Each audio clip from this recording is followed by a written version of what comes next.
Realities of life are harsh. Actually, those who are true friends, true friends, if you're lucky, they say you can count them on one hand, because most people don't have any. Or your family, the ones who really love you, the ones who really care about you, will tell it to you as it is without sugarcoating it, because sugarcoating it never hurts, never helps anyone. It only actually serves to hurt you and delude you. I'm mentioning this because I want to talk about these women, older women, and it is, again, in no way am I trying to disparage them, but it is what it is, right? If I talk nicely about it, if I sugarcoat it, who will it help? These women, 40 plus women in awful shape, they're divorced, they got baggage, forget about how they look, and which is on its own, because men decide on looks initially, on its own it's enough to disqualify them. But then when you talk to them, you realize on top of their looks, which is not, in all fairness, it's not as it was when they were in their 20s.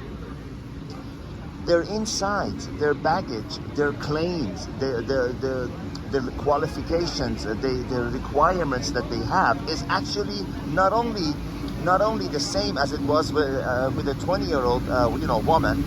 It's actually more. They actually have a higher requirement than somebody who's much younger, much more attractive, with much less baggage.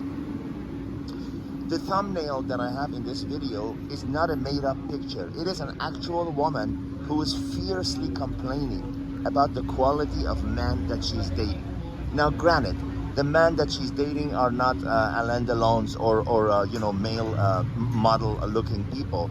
However, what she again fails to realize is the harsh facts of life need to be taken into consideration. It's not like we have a choice. Again, I've mentioned this before.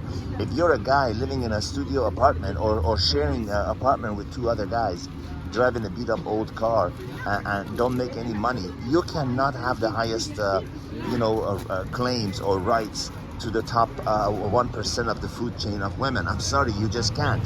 That is life. And the same goes with women.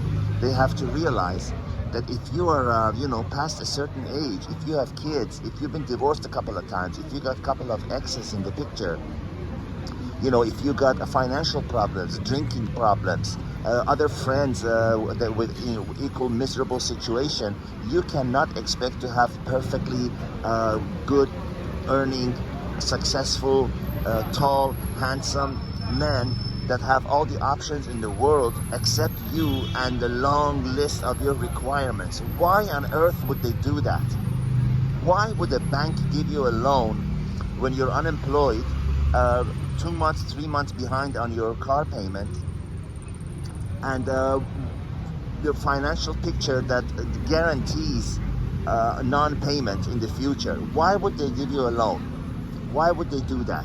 There are no miracles in this world, my friends. It is what it is. If you want to succeed, if these women want to succeed, if they want to have a chance, they must accept the realities of life. And this philosophy, of course, is not limited to the dating and interpersonal relationships. I just mentioned that first because that is the area of life that I usually talk about. But in life in general, if you have to put yourself in the place of the other person that you're dealing with, whether you're selling something in your profession or interacting in general life, put yourself in other person's situation and ask yourself, if I was the other guy, if I was in the place of the other person, would this offer sound attractive to me? Is this something that I would consider? Don't expect miracles, because they're as rare as mermaids and unicorns. You're just not going to find them very often in life. And if you do, if it does happen, it is usually for a very good reason, and it's not going to last. So again, take a good look at this example I have in my thumbnail picture, and ask yourself, if you were faced with a woman like that, and she was angry and frustrated about the dating prospects that she's getting and the behavior of men, and the men not taking her too seriously and not treating her like she was the last woman in the world. Would you be willing to put up with her BS just so that you can have access to her body and her life? Realities of life are harsh, but if we face them, as the old saying goes, the truth shall make you free. All the best.